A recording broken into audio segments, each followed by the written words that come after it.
Well, hello, bad therapy goers. Hello, little baddies. Ooh, oh my God. I just had like a coming to Jesus moment. Oh, yeah? Swear to God, out of nowhere, we did not talk about this before. You know how other podcasts, they have like their names. Their names. Yeah. They're people who watch them. They're Are daddy ours gang. the baddies? The baddies. Wait, I feel like we talked about this like months and months ago and we were like, no. But like, it's got to be the baddies. It makes sense now. It's like the bad baddies. therapy podcast. The baddies. The baddies. Oh. Tell me that doesn't hit like a fucking glass of orange juice when you're hungover.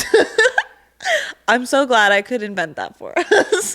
You just came out of nowhere. No, it's funny because in the very beginning of our podcast, we were talking about like what our nicknames would be or what we like what would we call our crew? and Allie was like the baddies. And I was like, that's so generic. Like that's fucking stupid. Okay, well, first of all, I think we asked our audience and someone said that. Okay, that's like 6 months ago. Don't expect me to remember shit that happened the 6 details. months Okay, ago. sorry, you're right. The baddies. But we both were like, no. But I makes feel like sense. it's hitting. No, yeah, the baddies. Leave a comment. Hey, baddies. Leave a comment if it's hitting. It's a podcast. Here's to 30 episodes. Cheers.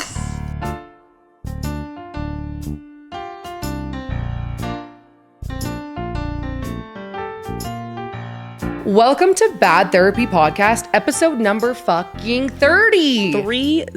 Ladies and gents, 30 episodes. That is 4 times a month for 7 months. Non-fucking stop. Dude, we be out here, we be grinding. We've been sitting these fat asses, these oblong, Karen from the bank looking asses.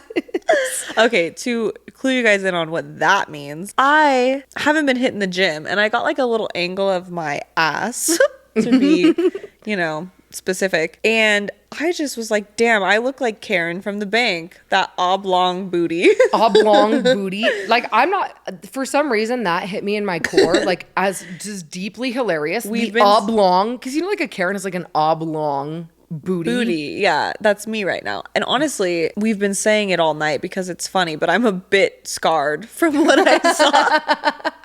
I'm like, it's funny until I remember that we're talking about me. But that's okay because, another thing that just a reminder to everyone out there, you are more than your body. But that's like the worst thing ever. You see a picture of yourself and you're like, okay, that's fine. Mm-hmm. Or you look at yourself in the mirror and you're like, okay, I look good. Yeah. Then you see a video and you're like, yeah. The horror. Yeah. The horror. Yeah, not my angle. I'm like, girl, who put that camera there? Like, why did you do that? Yeah. Like, I play volleyball and they sometimes they put these cameras like up your on butthole. the underside of the net. Yeah. And I'm like jumping and I just look like a fucking gorilla. Like the Goliath giant. Another thing Madison and I were just talking about, because we every time we sit down and film, we check the footage before we continue just to make sure everything looks all right. And Madison's like, why am I Goliath Why am next I to you? the biggest human? Like, I'm not that big, but I guess I am. No, you're just very tall and you're proportionate to your height. You know what I mean? Here's the thing. I feel like when you think of a tall girl, you almost think of a string bean, right? Like a skinny, tall. Yeah, no, but you're proportionate. I ain't gonna tell you what I weigh. I weigh 165 pounds, tells them anyway. I'm pretty muscular. But I feel like that's not that heavy for how tall you are. No, it's not. But when you look at me compared to a girl who weighs 120 pounds, it's like... Well, I'm 127 right now. Oof, like, squeeze me. But I'm oblong, saggy ass. Literal saggy ass. So back to what I was saying about you are more than your body. If anyone out there is ever feeling down about their body, because quite literally that is the silliest thing to worry about. And I feel like in this day and age, it's something that everyone is always so concerned about because, you look good, you feel good, you want to look good, you want to fit in with the beauty standard and what society expects out of women and body shapes and men. And it's a lot of pressure, especially when you're fucking busy. Like, I work a full-time job. I do this on the side. Sometimes I'm too fucking tired to go to the gym. The gym is great for mental health purposes, but when you find yourself going to the gym to change what your body looks like, and that's the sole reason, it's not to feel good, it's not to have endorphins, it's not to have a healthy routine, it's just strictly to look good. I'm trying to avoid that toxic habit. That negative connotation. Yeah, I'm just trying to love myself in every phase, because every phase of life, there's always going to be something you can pinpoint that you're not happy with. And I can tell you right now, when my body was at its peak, I wasn't happier than I am now. For sure, probably was much more upset, actually, because there were so many other areas of my life that were lacking. I don't know. I just feel like my point to bring this up is like, if you are someone that struggles with body image and feeling like it's super important or getting down on yourself, it's not important. You're so right about that. Like, the best that you've ever felt about yourself, the best your body has ever looked in your own mind, is the worst that you've ever felt physically, mentally, emotionally, because you are starving yourself. Consumed. And all consumed in, what am I eating? What am I doing? Where am I going? What am I wearing? How do I look? How do other people perceive me? Yeah. It's just not a healthy way to be. And I think when I was younger, that's all I knew, you know, because that was where I found my happiness. And now that I've had experiences in feeling happy within my own life and within my own mind and my own heart and soul and in different areas, that part of my life seems less important. But at the same time, because of the society that we're in, it still feels extremely relevant. But I'm seriously trying to learn and retrain my brain to understand that it is not the most important thing. Obviously, being healthy and well balanced in life, like I think there should be a healthy balance. I know that I am happier when I'm going to the gym consistently because I like going to the gym. I like the endorphin release. I like feeling good. I like feeling strong. But that should be why I go, not because I feel like I need to look a certain way. Because imagine if body standards weren't a thing, or if like certain body shapes didn't exist or weren't considered better or worse than one another, we would not care. We would work out to feel good. We wouldn't work out because we think we look bad. You know what I mean? Can you imagine if you only existed in that way to feel healthy and not because of the way you looked? Yeah, it'd probably be a lot easier. And it's so cyclical too, right? Like winter comes around, you're like, okay, time to fluff up. No one's gonna see me in a swimsuit. I'm not gonna be naked. Like, I'm gonna be good. I can eat and do whatever I want. And then summer comes around and you're like, okay, time to fucking starve myself. I'm gonna be in a swimsuit. And you're all consumed by this miserable idea that if you're not skinny on the beach, you can't have fun or you can't enjoy yourself. But if human beings just worked out and ate and lived to be healthy rather than how they looked, we would be so much fucking happier. Because that's something I learned after going through bodybuilding and after prep, is that you're not happy when you're starving yourself or when you're counting calories or when you're working out for 3 hours a day. It's all consuming and it's fucking miserable. It's and there's not happy. No winning either, because even when you do lose the weight, even when I was at my peak, it still wasn't enough. Like, it's never enough when you get too deep into that hole. You always will see someone that looks better, or, you know, especially with social media. And I feel like it's so overplayed at this point. Like, we know that social media is not real. We know that models have plastic surgery and BBLs and boob jobs, and, you know, people are on Ozempic, and like, there's just like a whole list of things that aren't attainable to the average human. And we compare ourselves to them, and it sucks. And I just think we can't change society, but I think the more that we try to remind ourselves that it's okay to be where you're at, and it's okay to love yourself for who you are, where you're at, no matter where you are in your journey. And this speaks to not just body image, but where you're at financially, where you're at in your love life, where you're at mentally, emotionally, physically. It's just important to stop and smell the roses, because you're going to miss out on a lot of life along the way. And there's much more important things to life than the little dimples on the back of your thighs. Like, I'm a bitch with cellulite. Sue me. Doesn't pretty change bitch who got I some cellulite. I'm pretty sure rappers like cellulite. So. Well, maybe I'm just like swimming in the wrong pond then. But. All I'm saying is that if we lived for health instead of visuals,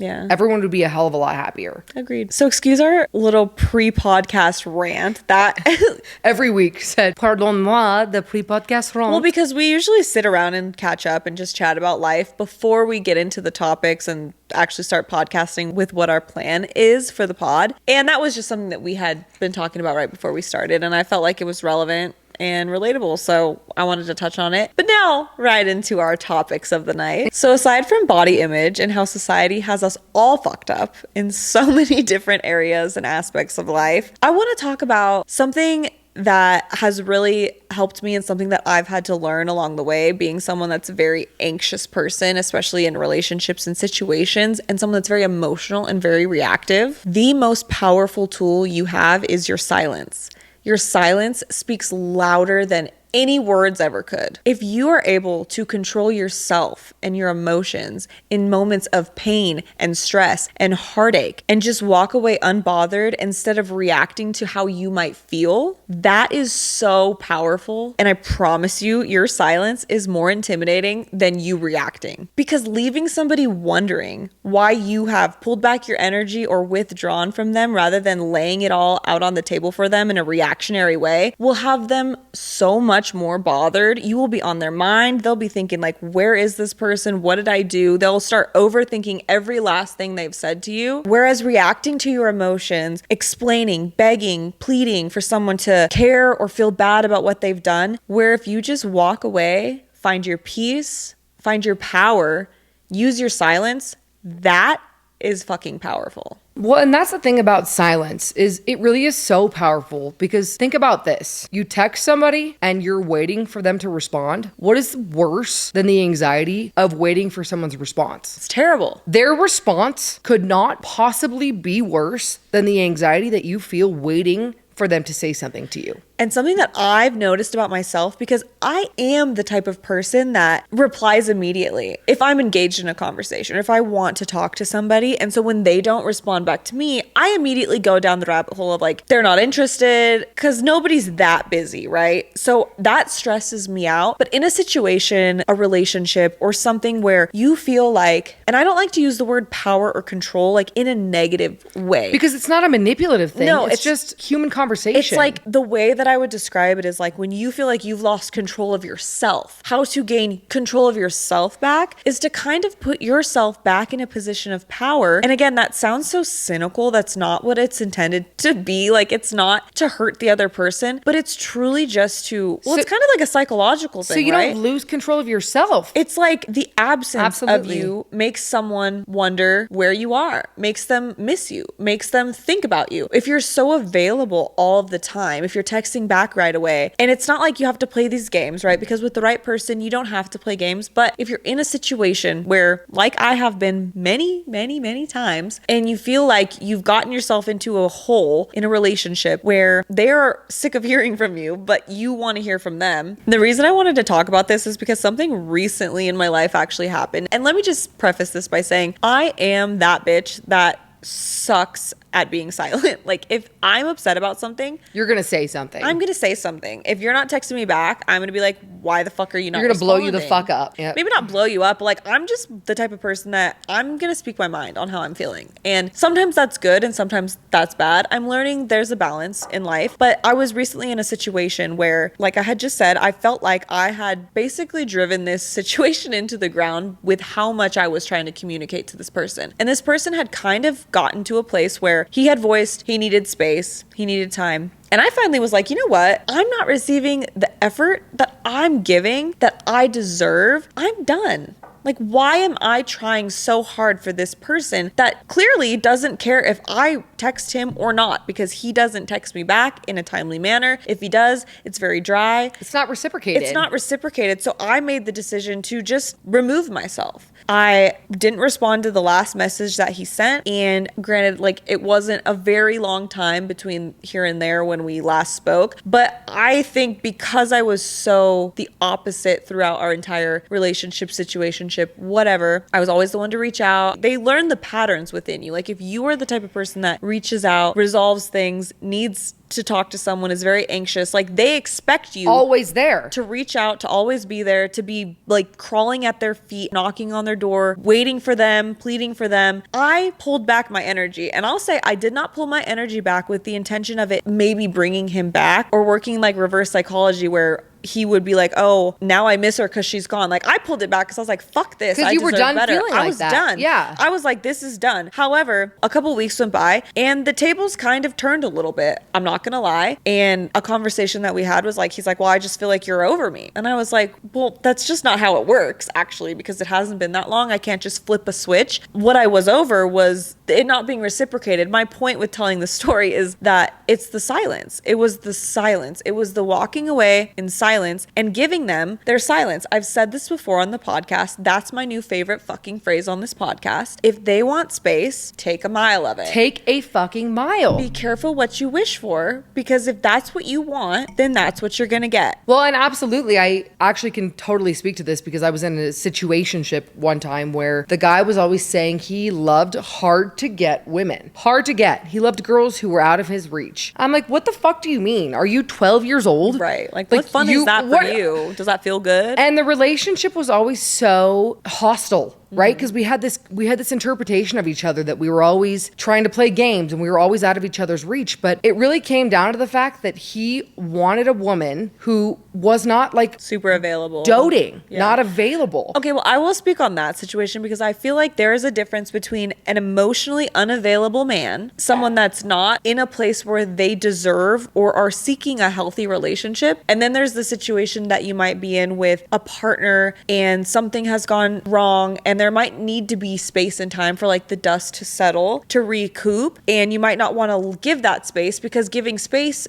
basically puts everything up in the air because you never know when you give space if you're ever going to talk again or if that space is going to be where they're like, oh, I actually don't want you. Like it could go one way or the other. They either realize that they're better off without you or they realize that they miss you. And that's scary to kind of like throw that in the air and leave it up to fate. But at the end of the day, I think two things. You don't want to be in a relationship that doesn't want you. Think about the situation and the way you're feeling right now in your relationship. If you're happy with him not texting you back, with you being constantly on edge and feeling anxious, then sure, don't walk away. And nobody's happy with that. Let's be real. That's my point. So like you deserve better. You clearly want something more. So walk away. And yeah, maybe he won't come back. That shouldn't even be what you're seeking. Like you should be seeking a relationship that's going to give that to you. And here's the other thing. Walking away is either going to push you closer to somebody that is going to be able to give you that or make this person realize that they actually do miss you and give them time to reflect and let the dust settle to where tensions are died down. They're able to think more clearly. It's not clouded with a bunch of emotion and things that have recently happened or occurred in your life. That space that you're taking is also for you. It's for you to regain your sense of self and to take a step back from the situation so that you're able to process it from a different perspective when you're not super emotionally heightened. And I know it might take a few days to really calm down and like reach stiller water within yourself, but then you'll be able to think more clearly, like, is this even somebody that you want to be with? Are you missing them because you're lonely? Is it an attachment that you have to this person? Or is it somebody that you really care about? I think space is something I struggle with, but it's so important, especially in situations that have not gone the smoothest. Sometimes you have to take a step back. And the only way to do that is to remove yourself, let them miss you, miss them, reflect, and just think about things. And don't be reactive. Yeah, don't be reactive. Because you're never going to get what you're looking for when you're like immediately reactive. Yeah. And I think this is so relevant in healthy relationships too. Because obviously when you're in a situationship, you want to take space. You don't want to be all over them. But in a relationship where you've been with someone, you understand someone, you communicate well. I'm talking like a very healthy relationship. You still have arguments. It's not perfect. And sometimes when you argue, especially when you really know someone and you're really comfortable with someone,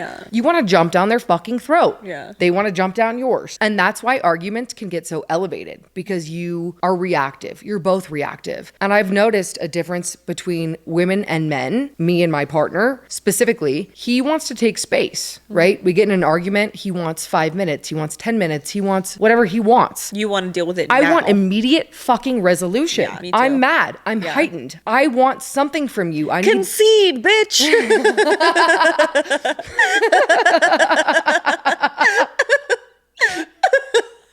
No, that was fucking good. No, but I feel that. I want concede, bitch. Concede, bitch. Right. I want immediate resolution to the problem. Even if it's something small, stupid, irrelevant, you get heightened, you get reactive, and you want something from your partner. And so maybe they want to take some space and think and work through their emotions. So I was in a situation today where this happened. We got in an argument. He went on the couch. I was in my study. Oh, a studious bitch. I was in my office doing my makeup. You know, we're both making ourselves busy. But the whole time, I'm in there furiously fucking contouring. Furiously, like fucking. That's why you look so snatched. I'm sorry I'm be snatched tonight because I'm big ass mad. 20 minutes goes by. And I text this motherfucker and I'm like, you're seriously not going to come talk to me, right? Like, I should have sat in my silence. Yeah. And I thought about it. I was like, I should take a moment and silence will be better for me because we can come back to it. We're both in a normal headspace. We can have a conversation. But no, of course not. I was like, where the fuck are you? You're seriously not going to come talk to me. He doesn't respond. I go out. This motherfucker is taking a nap. He's sleeping on the couch. Well, you're furious. The difference between men and women. And so I like aggressively wake him up. He's like, dude, but that would piss me off too. Like, how are you asleep? I'm like, and I said, I literally am like on top of him. Like, how are you sleeping? We were just in an argument. He was like, aren't you stressed? Aren't you concerned? Aren't you running over everything that just happened in your brain? Yeah. Not at all. Yeah. Not at all. Yeah. So we come back to a normal state of mind. And he's like, baby, I'm so sorry. I didn't mean to fall asleep, but like I was overwhelmed. I was exhausted. I didn't want to argue. I fell asleep. I'm like, okay, well, I'm in the office drawing a fucking cat wing to the side of my head because you pissed me off and you did not come to me with a resolution. Yeah. Now, full circle with that, if I would have stayed calm and stayed silent, we probably could have come to a resolution in a little more peaceful manner rather than me like aggressively waking him out of his sleep and wondering why. Yeah. Why did you not come to me? Well, I think to me, that's why being silent or taking space is so difficult because I want the resolution. Immediately. With your situation, obviously you guys are going to resolve it. Always. You know, with a situationship or a relationship where you don't have that love or that foundation built, it's a little bit scary sometimes to take space because the anxiety. Because you don't know what's the outcome and you don't know how long the space is going to be. And honestly, from what I just experienced recently, like sometimes space means like a full 7 days with no communication. And that's tough. Don't get me wrong, the difference in anxiety between a solid relationship and a situationship, there is no comparison. Because when we were in a fight, when I was upset, there was no like deep impending doom wondering if this man was going to show up for me or come back for me or love me. No. He was just taking a fucking nap on the couch in our home where we live together. But in a situationship, when you're waiting, and don't get me wrong, I've been there too. When you're waiting for somebody to, like, you're wondering if they even give a shit.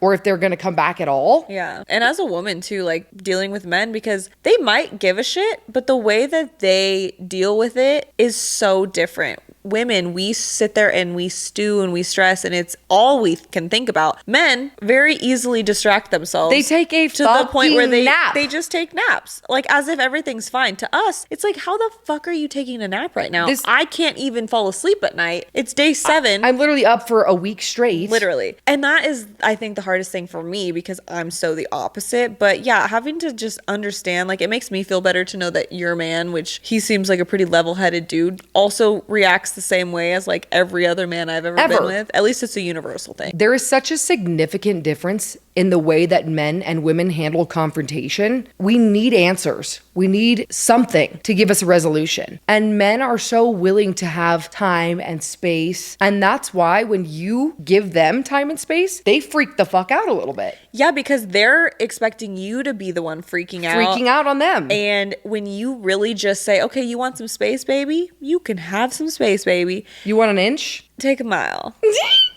No, but it's true. It's like, I think that truly if we as women, I know we have male listeners to this podcast too, but speaking to the women, and maybe, you know, maybe it goes both ways. I don't know. If we as women could truly sit in our power, in our silence, because you know what it is? When you take a step back, you're showing that your worth and how you feel about yourself and what you deserve is above them. And that is so hot and sexy to a man, to anyone, because that is true power. Like a chick that they can't control. Like, I don't need you to validate me. I don't need you to make me feel better. I don't need you. I'm me without you. Like, I'm good. Even if you don't feel that way, you can fake it. Fake it till you make it, baby. It's gonna be okay. So even if you're in a relationship and struggling with these things, take some time, take some space, and be silent. Silence is power. So I recently discovered something that has pretty much changed my life. I've been reading this book called The 48 Laws of Power. And I want to talk about the law that has helped me the most. Law 16, use absence to increase respect and honor. And I'm going to read a little blurb from the first part. Too much circulation makes the price go down. The more you are seen and heard from, the more common you appear. If you are already established in a group, temporary withdrawal from it will make you more talked about and even more admired. This is my favorite line. You must learn when to leave. Create value through scarcity. The reason that I like this law so much, and upon reading further into the chapter, it talks about how too early on, removal of yourself will make you forgotten. So there's like a timeline here.